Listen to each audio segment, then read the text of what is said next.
नमस्ते बच्चों। बच्चों आप सब अच्छे होंगे ना? बहुत अच्छा बच्चों। फिर मैं आपके सामने आया हूँ। मेरा नाम है अब्दुल कादिर जिलानी, श्री काशी महालिंग स्वामी प्रौढ़शाला बी दुर्गा, होड़लकेरे, चित्रदुर्गा जिला। बच्चों मैं यहाँ पे हिंदी शिक्षक के रूप में कार्य कर रहा हूँ। तो बच्चों मैं आज आपके सामने तृतीय भाषा हिंदी वल्लरी इस पाठ्य पुस्तक से मैं आपको नया पाठ लेकर से आपके सामने आया हूँ। ಹಾಗಾದರೆ ಮಕ್ಕಳೇ, ನಾನು 8ನೇ ತರಗತಿಯ ಹಿಂದಿ ತೃತೀಯ ಭಾಷಾ ಹಿಂದಿ ವಲ್ಲರಿ ಈ ಪಠ್ಯ ಪುಸ್ತಕದಿಂದ ಒಂದು ಹೊಸ ಪಾಠವನ್ನು ತೆಗೆದುಕೊಂಡು ಬಂದಿದ್ದೇನೆ। आप सब अच्छे होंगे, आप सब पढ़ाई कर रहे होंगे, आप सब अपने घर पे होंगे। तो बच्चों आप प्रतिदिन स्नान करना, प्रतिदिन अच्छे कपड़े पहनना, प्रतिदिन अच्छा भोजन करना और बच्चों घर से बाहर न जाना और सोशल डिस्टेंस मेंटेन करना। और उसके बाद बच्चों आप सैनिटाइजर लगाना, मास्क पहनना। ये आज के दौर का आज ऐसे हमें रहना चाहिए। इससे हमारा स्वास्थ्य भी अच्छा रहेगा और हमें स्वस्थ रहने से पढ़ाई में हमें मन लगेगा। तो बच्चों आज जो मैं पाठ करने के लिए जा रहा हूँ, अगर ಮಕ್ಕಳೇ ನಿಮಗೆ ಹೊಸ ಪಾಠ ಮಾಡಲಿಕ್ಕೆ ಹೊರಟಿದ್ದೀನಿ। ಆ ಪಾಠವನ್ನ ಮಾಡೋಕ್ಕಿಂತ ಪೂರ್ವದಲ್ಲಿ ನಿಮಗೆ ಕೆಲವು ಪ್ರಶ್ನೆಗಳನ್ನು ನಾನು ಕೇಳುತ್ತೇನೆ। तो बच्चों मैं आज आपको जो पाठ करने जा रहा हूँ उसके प्रश्न पूछूंगा, आप उन प्रश्नों के उत्तर दीजिए। बताइए, प्राचीन लोग कहाँ रहते थे? प्राचीन लोग कहाँ रहते थे? जंगलों में रहते थे। बहुत अच्छा। और कहाँ रहते थे? पेड़ों के नीचे रहते थे। बहुत अच्छा। और जब वर्षा होती तो गुफाओं में रहते थे। बहुत अच्छा कहा बच्चों आपने। तो पहले लोग जंगलों में रहते थे और पेड़ों के नीचे रहते थे और गुफाओं में वे रहते थे। वहां रहकर क्या बिताते थे बच्चों? जीवन बिताते थे। आपने सही जवाब दिया बच्चों। तो आज मैं इसी पर आधारित जो नया पाठ पढ़ाने जा रहा हूं, 8वीं कक्षा तृतीय भाषा हिंदी वल्लरी इस पाठ्य पुस्तक से मैं पाठ 14 जीवन धात्री वर्षा, इस पाठ को मैं आपको आज पढ़ाने जा रहा हूं। तो बच्चों इस पाठ को यहां पर कोई रचयिता नहीं है, लेकिन यह पाठ संकलित है। ಹಾಗಾದರೆ ಮಕ್ಕಳೇ ಈ ಪಾಠ ಇದೆ ಸಂಕಲಿತ ಇದೆ। ಈ ಪಾಠವನ್ನು ನಾವು ಕೆಲವೊಂದು ಆರ್ಟಿಕಲ್ಸ್ ಪತ್ರಿಕೆಯಿಂದ ಆಯ್ದುಕೊಂಡಂತಹ ಪಾಠ ಇದೆ, ಅದಕ್ಕೆ ನಾವು ಸಂಕಲಿತ ಅಂತ ಹೇಳ್ತೀವಿ। तो यहाँ पर यह पाठ संकलित है। तो बच्चों चले मैं आपको इस पाठ के आशय को बताऊंगा, आप इस पाठ के आशय को सुनिएगा। ನೋಡಿ ಕೇಳಿ, ಈ ಪಾಠದ ಆಶಯ ಏನಿದೆ देखिए।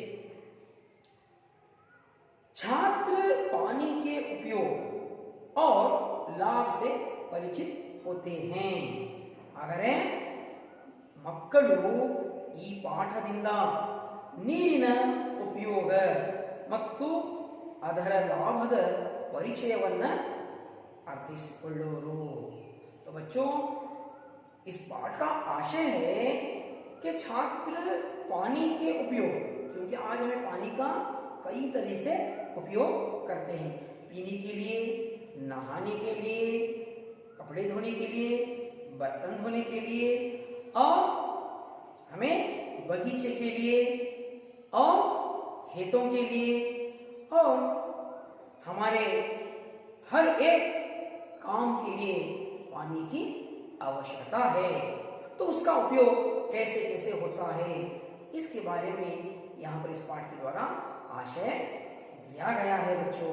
ಹಾಗಾದರೆ ಮಕ್ಕಳೇ, ಪ್ರತಿದಿನ ನಾವು ಜೀವನ ನಡೆಸಬೇಕಂದ್ರೆ ನಮಗೆ ನೀರಿನ ಅವಶ್ಯಕತೆ ಭಾಳ ಇದೆ। ಅದರ ಉಪಯೋಗವನ್ನು ನಾವು ಹೇಗೆ ಮಾಡ್ತೀವಿ, ಅದರ ಉಪಯೋಗ ಯಾವ ರೀತಿ ನಾವು ಮಾಡ್ಕೊತಾ ಇದ್ದೀವಿ?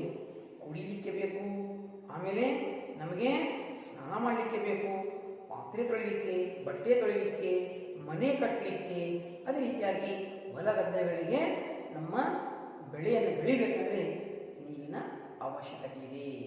ನೀರು ಇಲ್ಲಂದರೆ ಜೀವನ ಇಲ್ಲ. ಅದಕ್ಕೆ ನಮಗೆ ಎಲ್ಲಕ್ಕಿಂತ ಮುಖ್ಯವಾಗಿದ್ದು ಬದುಕಲಿಕ್ಕೆ ನೀರು. ಅದರ ಆಶಯವನ್ನು ಈ ಪಾಠದ ಮುಖಾಂತರ ನಮಗೆ ತಿಳಿಸ್ತಾ ಇದ್ದಾರೆ. तो बच्चों आज हम इस पाठ को पढ़ेंगे. आप इस पाठ्य पुस्तक के पुट संख्या अर्थात पृष्ठ संख्या 58 निकालिए. 98 पुट तेरी. तो बच्चों मैं जैसे पाठ पढ़ूंगा आप ध्यानपूर्वक सुनिएगा. इस पाठ द्वारा आने वाले शब्दों को देखिए और प्रश्नों को देखिए और उसे उत्तर को ढूंढिए और पूर्ण विराम, अल्प विराम, अभिभावक चिन्ह इनको आप ध्यानपूर्वक सुनिएगा. ಹಾಗಾದರೆ ಮಕ್ಕಳೇ, ಇದರಲ್ಲಿ ಬರ್ತಕ್ಕಂತಹ ಪೂರ್ಣ ವಿರಾಮ, ಅಲ್ಪ ವಿರಾಮ, ಅಭಿಭಾವಕ ಚಿಹ್ನೆ, ಉದ್ಧರಣೀಯ ಚಿಹ್ನೆ ಇವೆಲ್ಲವನ್ನು ನೋಡಬೇಕು. ಅದೇ ರೀತಿಯಾಗಿ ಚೆನ್ನಾಗಿ ಹಿಂದಿ ಭಾಷೆಯನ್ನು ಓದತಕ್ಕಂತಹ ನಾವು ಹವ್ಯಾಸವನ್ನು ಬೆಳೆಸಬೇಕು. ಇದರಲ್ಲಿ ಬರ್ತಕ್ಕಂತಹ ಪ್ರಶ್ನೆಗಳು, ಉತ್ತರಗಳು, ಹೊಸ ಶಬ್ದಗಳನ್ನು ಹುಡುಕಿ ನಾವು ಪ್ರಶ್ನೆ ಬಂದಾಗ ಅದಕ್ಕೆ ಉತ್ತರವನ್ನು ಮಾಡ್ತಕ್ಕಂತಹ ನಾವು ಈ ಒಂದು ಗುಣವನ್ನು ಈ ಪಾಠದ ಮುಖಾಂತರ ಕಲಿಬೇಕು. तो अच्छा बच्चों, मैं अब इस पाठ को पढ़ूंगा, आप ध्यानपूर्वक सुनिएगा. जीवन के लिए पानी अनिवार्य है. पानी के स्रोत अनेक हैं, नदी, नाला, सागर आदि. इन सब का कारण है वर्षा. समुद्र, झील, तालाब और नदियों का पानी सूरज की गर्मी से बाष्प बनकर ऊपर उड़ता है. इस बाष्प से बादल बनते हैं. ये बादल जब ठंडी हवा से टकराते हैं तो इनमें रहने वाले बाष्प के कण पानी की बूंद बनते हैं. बूंदों वाले बादल भारी होकर जब धरती की आकर्षण शक्ति से खींचे जाते हैं तब वर्षा के रूप में बरस जाते हैं. इस प्रकार धरती से बादल और बादल से धरती तक बाष्प की यात्रा बहुत रोचक है. एशिया में एक यूरोप की तरह 12 महीने वर्षा नहीं होती. मानसूनी हवाएं वर्षा लाती हैं. सर्दी गर्मी की ऋतुओं में वर्षा आमतौर पर कम होती है.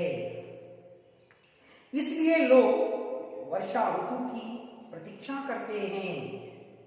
अगर वर्षा नहीं होती तो अकाल पड़ता है, खेत सूख जाते हैं और गाय बैल आदि मरने लगते हैं. जब बहुत वर्षा होती है तो नदियां अपने किनारों को तोड़कर बहने लगती हैं. इसको बाढ़ कहते हैं. वर्षा का जल साफ और शुद्ध जल का सबसे अच्छा स्रोत है. वर्षा किसानों के लिए वरदान है. वह सभी लोगों के लिए पीने के पानी का मूल साधन है. संसार के सभी जीव जंतुओं के लिए पानी अत्यंत आवश्यक है. पानी के बिना कोई भी कार्य नहीं किया जा सकता. जैसे साफ सफाई, नहाना धोना, सिंचाई बुआई आदि. इस तरह वर्षा जनजीवन के लिए अत्यंत उपयोगी है. जहां वर्षा नहीं वहां जीवन नहीं. तो बच्चों, आपने इस पाठ को सुना, आप भी ऐसे ही पढ़ने का प्रयास कीजिएगा. तो बच्चों, इस पाठ द्वारा आने वाले नए शब्दों को मैं बताऊंगा, आप ध्यानपूर्वक सुनिएगा और अपने पुस्तक में लिख लीजिएगा.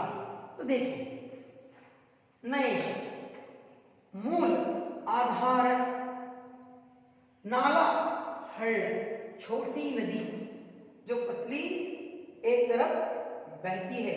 वर्षा जब होती है तो यह नाली बहती है। ಚಿಕ್ಕದಾಗಿ ಹರಿಯುವಂತಹ ನೀರು ಅದಕ್ಕೆ ಹಳ್ಳ. झील प्राकृतिक जलाशय ಅಂದ್ರೆ प्रकृतिಯ जलाशय. तालाब पानी का बड़ा कुंड, केरे. कण छोटा टुकड़ा, ಚಿಕ್ಕದಾದಂತಹ ಒಂದು ಮೂಲ ತುಂಡು. भाष्प भाप, आवी. बरसना आकाश से जल का गिरना, आकाशದಿಂದ ಸುರಿಯುವ ನೀರು. वर्षा वर्षा मಳೆ. प्रतीक्षा इंतजार, कायुವುದು, वेटिंग. अकाल सूखा, बरगाल. किनारा दड़, तट. स्रोत मूलाधार. तो बच्चों आपने इन शब्दों को लिख लिया ना, तो मैं अब इस पाठ को विवरण के साथ बताऊंगा. आप अपने पाठ्य पुस्तक में ध्यान पूर्वक देखिएगा.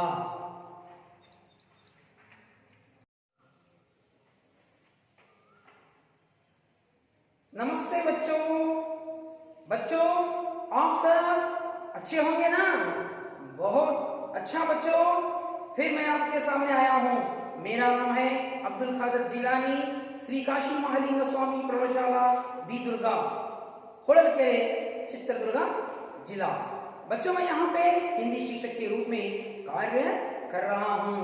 तो बच्चों मैं आज आपके सामने तृतीय भाषा हिंदी वल्लरी इस पाठ्य पुस्तक से मैं आपको नया पाठ लेकर से आपके सामने आया हूँ. ಹಾಗಾದರೆ ಮಕ್ಕಳೇ, ನಾನು 8ನೇ ತರಗತಿಯ ಹಿಂದಿ ತೃತೀಯ ಭಾಷಾ ಹಿಂದಿ ವಲ್ಲರಿ ಈ ಪಠ್ಯ ಪುಸ್ತಕದಿಂದ ಒಂದು ಹೊಸ ಪಾಠವನ್ನು ತೆಗೆದುಕೊಂಡು ಬಂದಿದ್ದೇನೆ. आप सब अच्छे होंगे, आप सब पढ़ाई कर रहे होंगे, आप सब अपने घर पे होंगे. तो बच्चों आप प्रतिदिन स्नान करना, प्रतिदिन अच्छे कपड़े पहनना, प्रतिदिन अच्छा भोजन करना, और बच्चों घर से बाहर न जाना, और सोशल डिस्टेंस मेंटेन करना. और उसके बाद बच्चों आप सैनिटाइजर लगाना, मास्क पहनना. ये आज के दौर का, आज ऐसे हमें रहना चाहिए. इससे हमारा स्वास्थ्य भी अच्छा रहेगा और हमें स्वस्थ रहने से पढ़ाई में हमें मन लगेगा. तो बच्चों आज जो मैं पाठ करने के लिए जा रहा हूँ, अगर मಕ್ಕಳೇ ನಿಮಗೆ ಹೊಸ ಪಾಠ ಮಾಡಲಿಕ್ಕೆ ಹೊರಟಿದ್ದೀನಿ. ಆ ಪಾಠವನ್ನು ಮಾಡೋಕ್ಕಿಂತ ಪೂರ್ವದಲ್ಲಿ ನಿಮಗೆ ಕೆಲವು ಪ್ರಶ್ನೆಗಳನ್ನು ನಾನು ಕೇಳುತ್ತೇನೆ. तो बच्चों मैं आज आपको जो पाठ करने जा रहा हूँ उसके प्रश्न पूछूंगा. आप उन प्रश्नों के उत्तर दीजिए. बताइए, प्राचीन लोग कहाँ रहते थे? प्राचीन लोग कहाँ रहते थे? जंगलों में रहते थे. बहुत अच्छा. और कहाँ रहते थे? पेड़ों के नीचे रहते थे. बहुत अच्छा. और जब वर्षा होती तो गुफाओं में रहते थे. बहुत अच्छा कहा बच्चों आपने. तो पहले लोग जंगलों में रहते थे और पेड़ों के नीचे रहते थे और गुफाओं में वे रहते थे. वहां रहकर क्या बिताते थे बच्चों? जीवन बिताते थे. आपने सही जवाब दिया बच्चों. तो आज मैं इसी पर आधारित जो नया पाठ पढ़ाने जा रहा हूं, 8वीं कक्षा तृतीय भाषा हिंदी वल्लरी इस पाठ्य पुस्तक से मैं पाठ 14 जीवन धात्री वर्षा, इस पाठ को मैं आपको आज पढ़ाने जा रहा हूं. तो बच्चों इस पाठ को यहाँ पर कोई रचयिता नहीं है, लेकिन यह पाठ संकलित है. ಹಾಗಾದರೆ ಮಕ್ಕಳೇ ಈ ಪಾಠ ಇದೆ ಸಂಕಲಿತ ಇದೆ. ಈ ಪಾಠವನ್ನು ನಾವು ಕೆಲವೊಂದು ಆರ್ಟಿಕಲ್ಸ್ ಪತ್ರಿಕೆಯಿಂದ ಆಯ್ದುಕೊಂಡಂತಹ ಪಾಠ ಇದೆ, ಅದಕ್ಕೆ ನಾವು ಸಂಕಲಿತ ಅಂತ ಹೇಳ್ತೀವಿ. तो यहाँ पर यह पाठ संकलित है. तो बच्चों चले मैं आपको इस पाठ के आशय को बताऊंगा, आप इस पाठ के आशय को सुनिएगा. ನೋಡಿ ಕೇಳಿ, ಈ ಪಾಠದ ಆಶಯ ಏನಿದೆ देखिए. छात्र पानी के उपयोग और लाभ से परिचित होते हैं. ಹಾಗಾದರೆ ಮಕ್ಕಳು ಈ ಪಾಠದಿಂದ ನೀರಿನ ಉಪಯೋಗ ಮತ್ತು ಅದರ ಲಾಭದ ಪರಿಚಯವನ್ನು ಅರ್ಥೈಸಿಕೊಳ್ಳುವರು.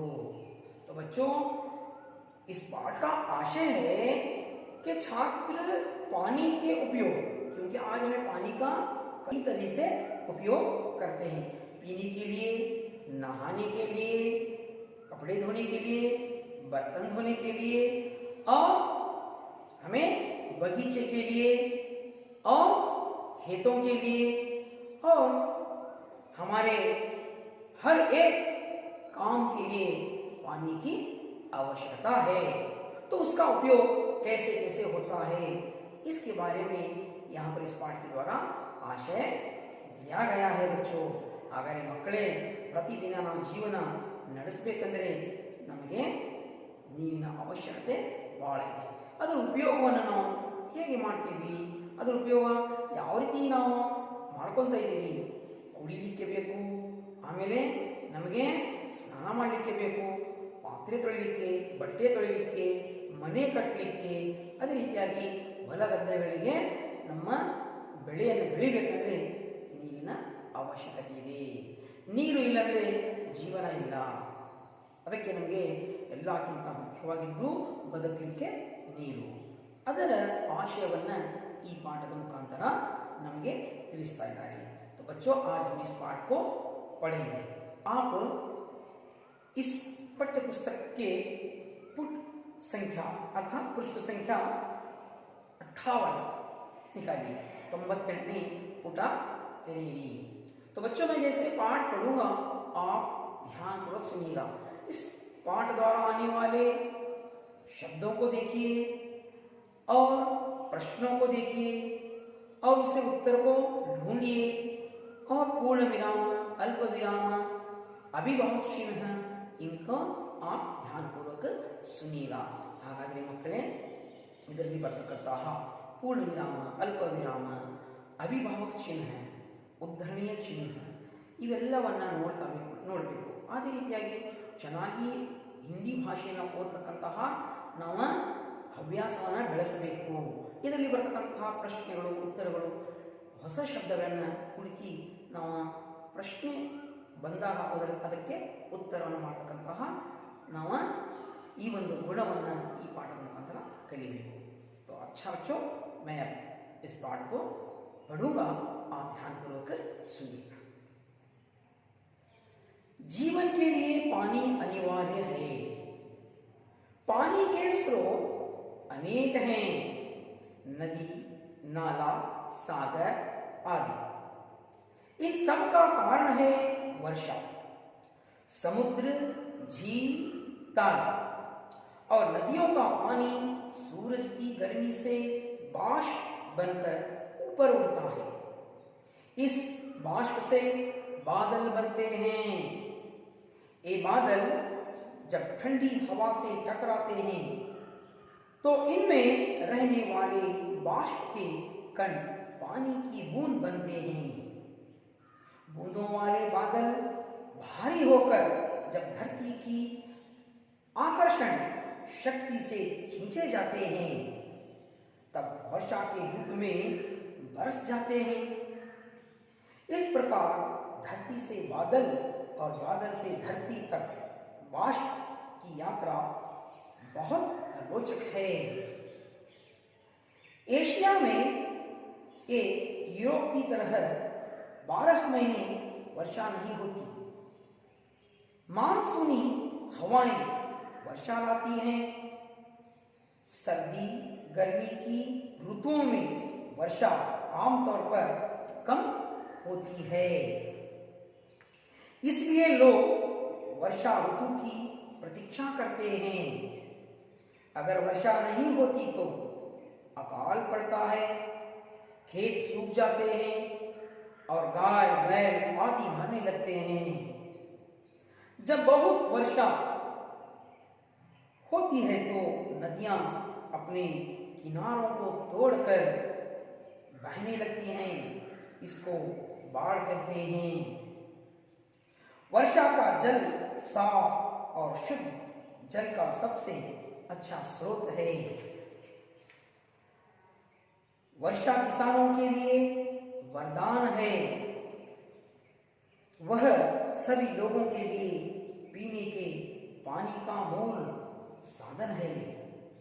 संसार के सभी जीव जंतुओं के लिए पानी अत्यंत आवश्यक है। पानी के बिना कोई भी कार्य नहीं किया जा सकता, जैसे साफ सफाई, नहाना धोना, सिंचाई बुआई आदि। इस तरह वर्षा जन जीवन के लिए अत्यंत उपयोगी है। जहां वर्षा नहीं वहां जीवन नहीं। तो बच्चों, आपने इस पाठ को सुना, आप भी ऐसे ही पढ़ने का प्रयास कीजिएगा। तो बच्चों, इस पाठ द्वारा आने वाले नए शब्दों को मैं बताऊंगा, आप ध्यानपूर्वक सुनिएगा और अपने पुस्तक में लिख लीजिएगा। तो देखिए, नए शब्द। मूल, आधार, नाला, हल, छोटी नदी जो पतली एक तरफ बहती है। वर्षा जब होती है तो यह नाली बहती है। चिಕ್ಕದಾಗಿ ಹರಿಯುವಂತಹ ನೀರು ಅದಕ್ಕೆ ಹಳ್ಳ ಆಗುತ್ತೆ। झील, प्राकृतिक जलाशय ಅಂದ್ರೆ प्रकृतिಯ जलाशय। तालाब, पानी का बड़ा कुंड, केरे। कण, छोटा टुकड़ा, ಚಿಕ್ಕದಾದಂತಹ ಒಂದು ಮೂಲ, ತುಂಡು। भाष्प, भाप, आवी। बरसना, आकाश से जल का गिरना, आकाशದಿಂದ ಸುರಿಯುವ ನೀರು। वर्षा, वर्षा मಳೆ। प्रतीक्षा, इंतजार, कायुವುದು, वेटिंग। अकाल, सूखा, बरगाल। किनारा, दड़, तट। स्रोत, मूलाधार। तो बच्चों, आपने इन शब्दों को लिख लिया ना? तो मैं अब इस पाठ को विवरण के साथ बताऊंगा, आप अपने पाठ्य पुस्तक में ध्यानपूर्वक देखिएगा।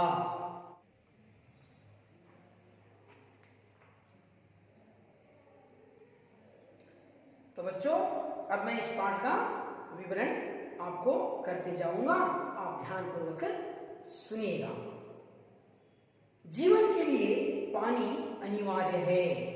ಹಾಗಾದರೆ ಮಕ್ಕಳೇ, ನಮ್ಮ ಜೀವನಕ್ಕೆ ಬದುಕಲಿಕ್ಕೆ ನೀರು ಬಹಳ ಅವಶ್ಯಕವಾಗಿದೆ।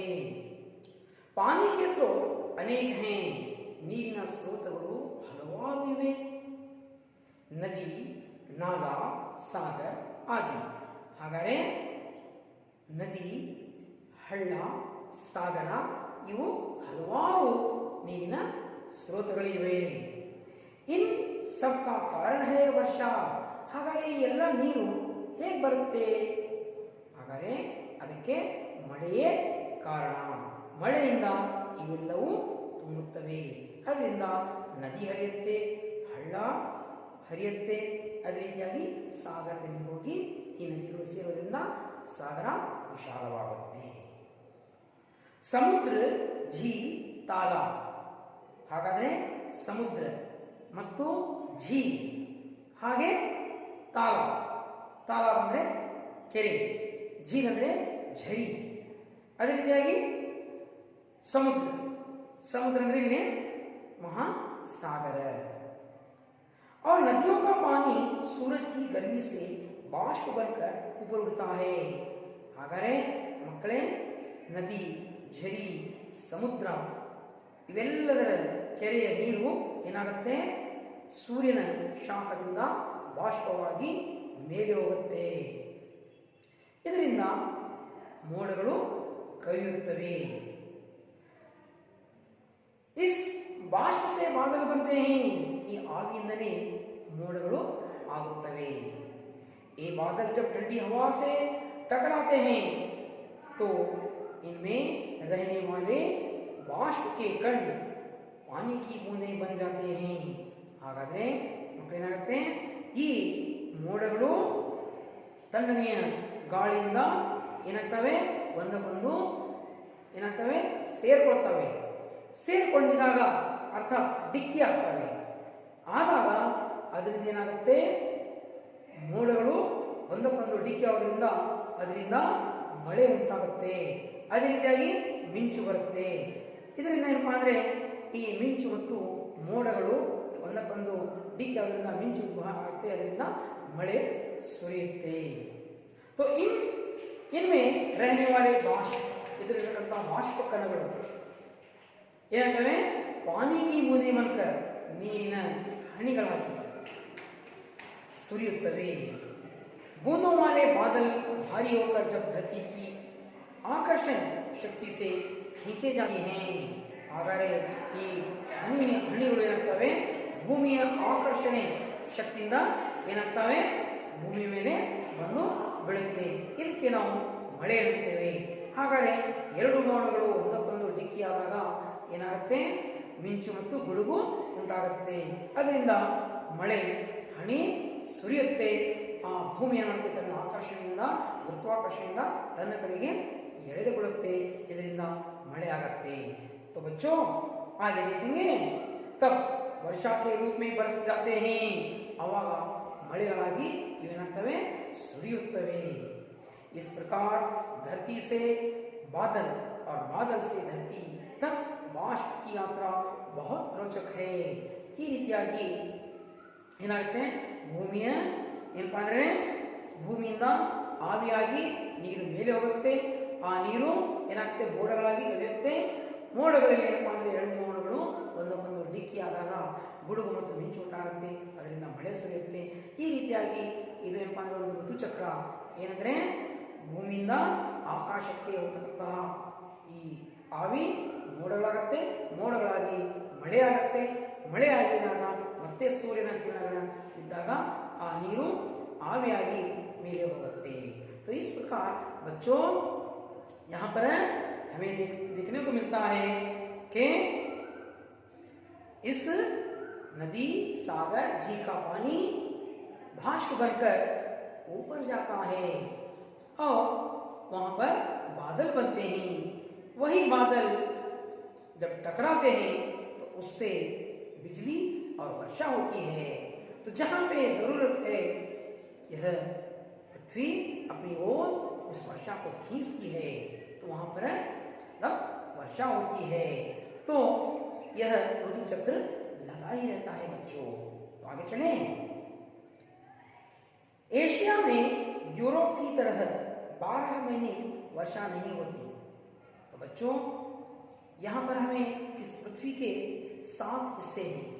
जैसे एशिया एक खंड है बच्चों, इसी तरह अफ्रीका, दक्षिण अफ्रीका, अमेरिका, उत्तर अमेरिका, अटलांटिक, ये सारे क्या है, तो अंटार्कटिका, ये सारे हमें क्या है, अलग अलग हमारे जमीन के हिस्से हैं, 7 हिस्से हैं. तो इसमें बच्चों एशिया जहां पर हम रहते हैं, ये हमारा जो खंड है, जो यूरोप क्या है, एक हमारा खंड है.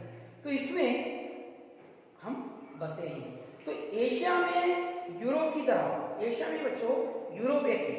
तो यूरोप यहाँ पर 12 महीने वर्षा होती है. यहाँ पर जैसे हमारे भारत में चेरापूंजी है जो हिमाचल प्रदेश में आता है बच्चों. तो यहाँ पर हमें देखते हैं कि चेरापूंजी में क्या होती है, 12 महीने वर्षा होती है.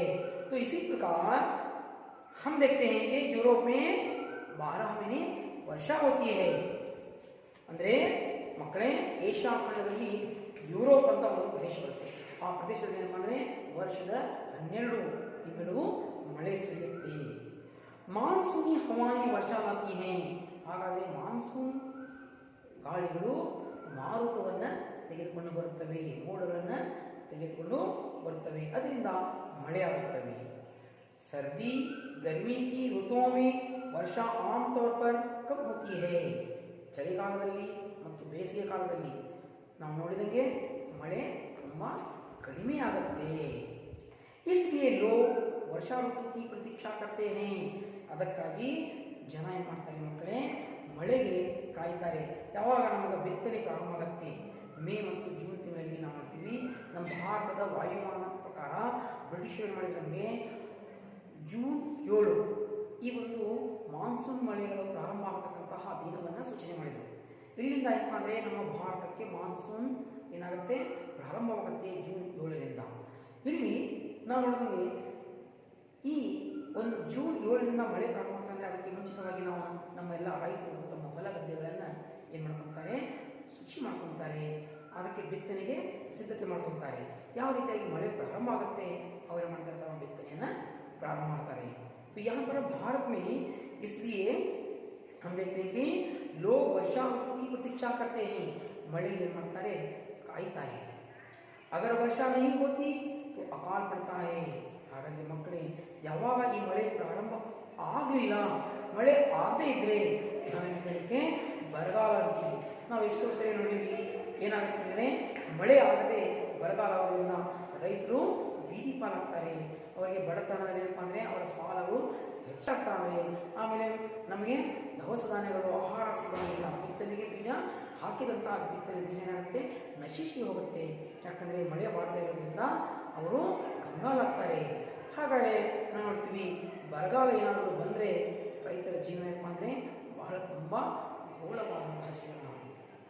ಖೇತ್ ಸೂಕ್ ಜಾತೆ ಹೇ. ಹೊಲ ಗದ್ದೆಗಳು ಏನಾಗ್ತವೆ, ಮಳೆ ಬಾರದೇ ಇದ್ದರೆ ಎಲ್ಲ ಒಣಗಿ ಹೋಗುತ್ತವೆ. ಗಾಯ ಬೈಲ್ ಆದಿ ಮನೆಯಲ್ಲೇ ಹೇ. ಅದೇ ರೀತಿಯಾಗಿ ನಮ್ಮ ಜಾನುವಾರುಗಳು ಏನೋ ಅದಕ್ಕೆ ದವಸ ಧಾನ್ಯಗಳು ಸಿಗದೇ ಇದ್ದ ಕಾರಣ ಅವು ಹಸಿವಿನಿಂದ ಸತ್ತು ಹೋಗ್ತವೆ. ನಾವು ನೋಡ್ತೀವಿ, ಎಷ್ಟೋ ಜಾನುವಾರುಗಳನ್ನ ಏನು ಮಾಡ್ತಾರೆ, ಬರಗಾಲದಲ್ಲಿ ಅದಕ್ಕೆ ಜಾನುವಾರ ಆಶ್ರಮದಲ್ಲಿ ತಂದು ಹಸುಗಳನ್ನು ಬಿಡತಕ್ಕಂತಹ ಏನಂದರೆ ಯೋಗ ಶಾಲೆಯಲ್ಲಿ ಗೋಶಾಲೆಯಲ್ಲಿ ಈ ಹಸುಗಳನ್ನು ತಂದು ಬಿಡ್ತಾರೆ. ಅಲ್ಲಿ ಅದಕ್ಕೆ ಬೇರೆ ಬೇರೆ ಪ್ರದೇಶದಿಂದ ಆಹಾರವನ್ನು ಒದಗಿಸ್ತಾರಂತ. ಯಾಕಂದರೆ ಯಾವ ಪ್ರದೇಶದಲ್ಲಿ ಮಳೆ ಆಗೋದಿಲ್ಲ, ಆ ಬರಗಾಲದ ಕಾರಣ ನಮ್ಮ ಜಾನುವಾರುಗಳಿಗೆ ಏನೋ ಆಹಾರ ಸಿಗದ ಕಾರಣ ನಾವು ಇಂತಹ ಪರಿಸ್ಥಿತಿಯನ್ನು ನೋಡ್ತೀವಿ. ಬೈ ಹಸು, ಏನೋ ಎತ್ತು, ಹೋರಿ, ಗಾಯ. ಗಾಯ ಅಂದರೆ ಹಸು, ಬೈಲ್ ಅಂದರೆ ಎತ್ತು. ಆದಿ ಮನೆಯಲ್ಲತ್ತೆ ಇವೆಲ್ಲ ಏನಾಗ್ತವೆ, ಈ ಬರಗಾಲದ ಕಾರಣ ಆಹಾರ ಸಿಗದೆ ಅವೆಲ್ಲ ಏನಾಗ್ತವೆ, ಸಾಯುತ್ತವೆ. ಜಬ್ ಬಹುತ್ ಜ್ಯಾದಾ ವರ್ಷ ಹೋತಿ ಹೈ. ಅದೇ ರೀತಿಯಾಗಿ ಮಳೆಗಾಲ ಬರುತ್ತೆ ತುಂಬ. ಇಲ್ಲಿ ನೋಡಿ, ಇದಕ್ಕಿಂತ ಮುಂಚಿತವಾಗಿ ನಿಮಗೆ ಇಲ್ಲಿ ಒಂದು ದೃಶ್ಯ ತೋರಿಸ್ತೀನಿ ನೋಡಿ, ಬರಗಾಲ ಹೇಗಿರುತ್ತೆ. तो बच्चों यहाँ पर ये मैं आपको यहाँ पर देख रहे हैं आप, जब वर्षा नहीं होती है तो सूखा कैसा होता है. देखिए, ये इस वक्त इस समय लोग अपना जीवन कैसे व्यतीत कर रहे हैं. देखिए,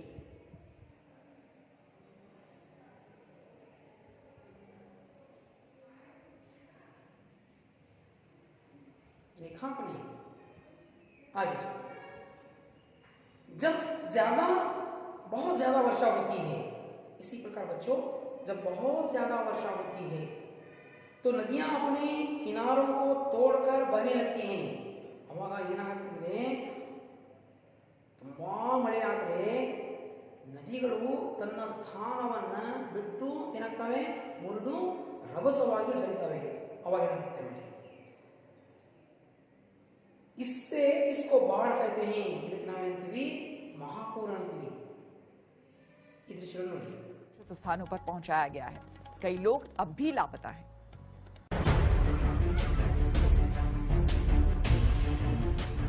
जहां तक आपकी नजरें जाएंगी, हर जगह आपको तबाही ही तबाही नजर आएगी. चीन के कई हिस्सों में इन दिनों बाढ़ का कहर है और यहां जनजीवन पूरी तरह बेहाल है. चीन में बाढ़ और बारिश कहर बनकर टूटी है. देश के अलग अलग हिस्सों में प्राकृतिक आपदा से जान माल का भारी नुकसान हुआ है। तबाही के मंजर का अंदाजा इन तस्वीरों से लगाया जा सकता है। गाड़ियां पानी के तेज बहाव में गुम हो रही हैं। हजारों घर पानी में समा गए हैं। सड़कों पर सैलाब है। लाखों लोग बेघर हो गए हैं और सैकड़ों लोग लापता हैं। इतना ही नहीं, सरकारी आंकड़ों की माने तो अब तक 61 से ज्यादा लोगों की मौत हो चुकी है। हालांकि इस बीच राहत बचाव का काम तेजी से किया जा रहा है। प्रभावित जगहों से अब तक करीब 3.5 लाख लोगों को सुरक्षित स्थानों पर पहुंचाया गया है, जबकि रेस्क्यू कर पीड़ितों की मदद भी की जा रही है। मौसम विभाग ने बताया है कि कई नदियों का जलस्तर खतरे के निशान से काफी ऊपर है। यही वजह है कि प्रभावित इलाकों में खतरा और बढ़ने की संभावना है। आज तक ब्यूरो। दक्षिणी चीन में डोंगजियांग नदी पर बड़ा हादसा हो गया है। पुल पर बना 120 मीटर लंबा पुल अचानक से देखते ही देखते ढह गया। ये देखिए किस तरह से पुल टूटने की तस्वीरें सामने आई है। एकाएक ये पुल धराशायी हो गया। पुल के ढह जाने से पुल पर गुजर रही 2 कारें नदी में समा गई और 2 लोग लापता हो गए। दक्षिणी चीन इस वक्त भारी बारिश और तूफान की चपेट में है और ये देखिए तस्वीरों में आपको वो कार भी नजर आ रही होगी, लेकिन इसमें सवार 2 लोग बताया जा रहा है कि लापता हैं, उसकी कोई खबर नहीं है। इस बीच ये हादसा हुआ है जब तेज बारिश हो रही है, जिसमें कुछ ही सेकेंडों के अंदर ये पुल ढह गया है। सीसीटीवी की तस्वीरों में साफ तौर से देखा जा सकता है इस पूरी घटना को। ये देखिए किस तरह से 2 कारें जा रही थी और अचानक से ये पुल गिर गया। महज कुछ सेकंड में 120 मीटर लंबा ये पुल बीच से ही टूट गया और टूटकर नदी में समा गया।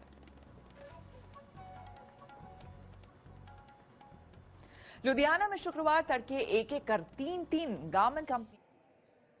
तो देखा बच्चे, ये जब नदियां अपनी स्थान को जैसे उभर कर आती हैं तो क्या हो जाता है, पूरा गांव शहर डूब जाता है।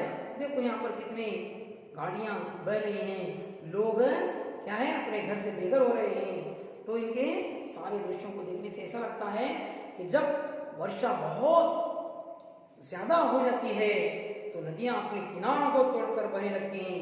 इसको हम बाढ़ कहते हैं। तो बाढ़ जब होती है तो पूरा गांव शहर सारे डूब जाते हैं, लोग घरों से बेघर हो जाते हैं। आगे चलिए। वर्षा का जल साफ और शुद्ध जल का सबसे अच्छा स्रोत है। तो बच्चों, वर्षा जो होती है ये सबसे शुद्ध जल है। ಮಳೆ ನೀರು ಎಲ್ಲಕ್ಕಿಂತ ಶುದ್ಧವಾದಂತಹ ನೀರು। जल का सबसे अच्छा स्रोत है। ಹಾಗಾದರೆ ನೀರಿನ ಎಲ್ಲ ತುಂಬಾ ಒಳ್ಳೆಯ स्रोतविದೆ। तो बच्चों, आपने यहां पर देखा तो वर्षा किसानों के लिए वरदान है। ಹಾಗಾದರೆ ಮಳೆ ರೈತರಿಗೆ ಏನಪ್ಪಾ ಅಂದ್ರೆ ಒಂದು वरदानವಾಗಿದೆ। वह सभी लोगों के लिए पीने के पानी का मूल साधन है। ಹಾಗಾದರೆ ಮಳೆ ನೀರೇನಪ್ಪಾ ಅಂದ್ರೆ ಬಹಳ ಮುಖ್ಯವಾಗಿತ್ತು। ಪ್ರತಿಯೊಬ್ಬ ಮಾನವ, ಜಲಚರಗಳು, ಪ್ರಾಣಿ, ಪಕ್ಷಿ, ಜೀವಿ ಇವೆಲ್ಲರಿಗೂ ಏನಪ್ಪಾ ಅಂದ್ರೆ ಕುಡಿಯಲಿಕ್ಕೆ ನೀರಿನ ಮೊಟ್ಟ ಮೊದಲನೇ ಮೂಲ ಸಾಧನ ಮಳೆ। ಮಳೆ ಬಾರದೇ ಇದ್ರೆ ಏನಾಗುತ್ತೆ, ಪೂರ್ತಿ ಪೃಥ್ವಿಯಲ್ಲಿರತಕ್ಕಂತಹ ಜಲಚರಗಳು, ಮನುಷ್ಯರು, ಪ್ರಾಣಿ, ಪಕ್ಷಿ ಎಲ್ಲ ನಶಿಸಿ ಹೋಗ್ತವೆ। ಹಾಗಾಗಿ ಏನಪ್ಪಾ ಅಂದ್ರೆ ಮಳೆ ಎಲ್ಲಕ್ಕಿಂತ ಪ್ರಮುಖವಾದಂತಹ ಸಾಧನ। ಮಳೆ ಬರದೇ ಇದ್ರೆ ಏನಾಗುತ್ತೆ, ಬರಗಾಲ ಆಗುತ್ತೆ। ಮಳೆ ಬಂದ್ರೆ ಎಲ್ಲ ಜೀವನ ಸುಖ ಶಾಂತಿ ನೆಮ್ಮದಿಯಾಗಿರುತ್ತೆ। ಅದೇ ಮಳೆ ಅತಿ ಆದರೆ ಅದು ಅನಾವೃಷ್ಟಿ ಆಗುತ್ತೆ ಮಕ್ಕಳೇ। तो संसार के सभी जीव जंतुओं के लिए पानी अत्यंत आवश्यक है। ಹಾಗಾದರೆ ಸಂಸಾರದಲ್ಲಿರತಕ್ಕಂಥ ಪ್ರತಿಯೊಂದು ಜೀವಗಳು, ಪ್ರಾಣಿ, ಪಕ್ಷಿ, ಜಲಚರ ಎಲ್ಲಕ್ಕೂ ಏನಪ್ಪಾ ಅಂದ್ರೆ ನೀರು ಬಹಳ ಪ್ರಮುಖ। पानी के बिना कोई भी कार्य नहीं किया जा सकता। ನೀರಿಲ್ಲಂದ್ರೆ ಏನು ಕೆಲಸ ಮಾಡಕ್ಕೆ ಬರುವುದಿಲ್ಲ। जैसे साफ सफाई, ಹಾಗಾದರೆ ಸ್ವಚ್ಛತೆಯ ಬಗ್ಗೆ, ನಹಾನಾ ಧೋನಾ ತೊಳಿಲಿಕ್ಕೆ, ಸ್ನಾನ ಮಾಡಲಿಕ್ಕೆ, ಸಿಂಚಾಯಿ ಬೋವಾಯಿ ನಮ್ಮ ಬಿತ್ತನೆಗೆ, ಅದೇ ರೀತಿಯಾಗಿ ಸಸಿಗಳನ್ನು ನೆಡಲಿಕ್ಕೆ, ಹೊಲ ಗದ್ದೆಗಳನ್ನು ಬಿತ್ತಿದಾಗ ನಮಗೆ ಮಳೆ ನೀರು ಅಥವಾ ಬೋರ್ವೆಲ್ ನೀರು ಅಥವಾ ವಾಯು ನೀರು, ನದಿ ನೀರು ಬೇಕು।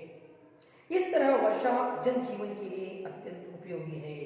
ಹಾಗಾದ್ರೆ ನೀರೇನಪ್ಪ ಅಂದ್ರೆ ಪೂರ್ತಿ ಜನಜೀವನಕ್ಕೆ ಬಹಳ ಪ್ರಮುಖವಾಗಿದ್ದು।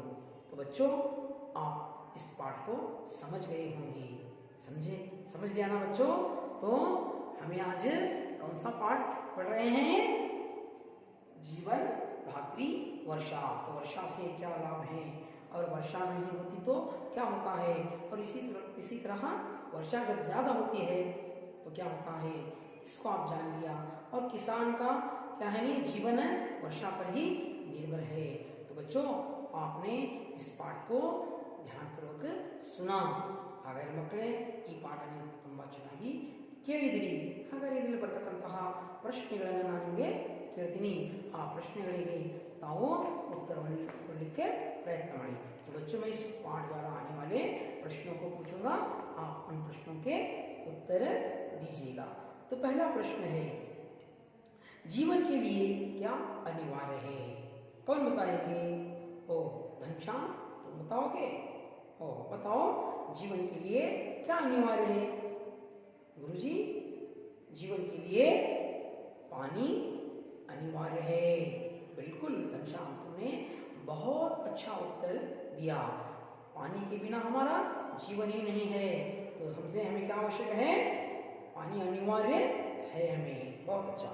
दूसरा प्रश्न, तुम बताओ शरावती, पानी के स्रोत कौन कौन से हैं? बताओ शरावती, तुम बताओ पानी के स्रोत कौन कौन से हैं? नाला, अच्छा बताओ, नदी, झील, सागर। बहुत अच्छा, सही उत्तर आपने बताया। तो बच्चों यहाँ पर हमें पानी के स्रोत हैं नाला, झील, नदी, सागर, तालाब, ये सारे क्या है? पानी के स्रोत हैं। तीसरा प्रश्न बच्चों बताओ, मानसून की हवाएं क्या लाती हैं? मानसून की हवाएं क्या लाती हैं?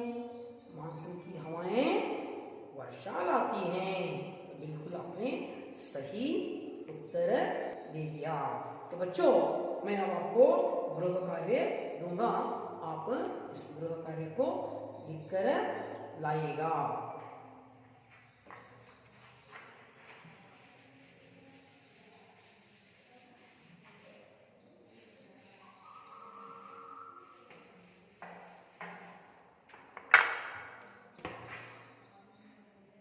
पहला प्रश्न है, बादल कैसे बनते हैं? गृह कार्य पहला प्रश्न है, बादल कैसे बनते हैं? दूसरा प्रश्न है, अकाल से क्या क्या हानियां होती हैं?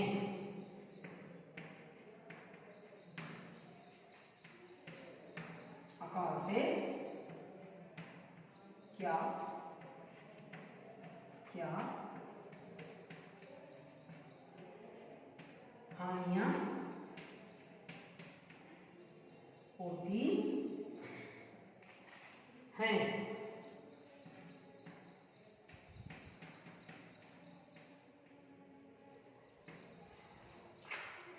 तीसरा प्रश्न है बच्चों, लिख लीजिएगा, वर्षा नहीं होती तो क्या होता है? वर्षा नहीं होती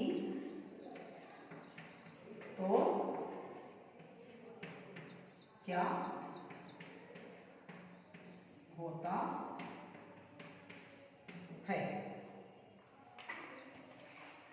तो बच्चों मैंने आपको गृह कार्य दिया हूं। तो पहला प्रश्न फिर एक बार दोहराऊंगा, लिख लीजिएगा। पहला प्रश्न है, बादल कैसे बनते हैं?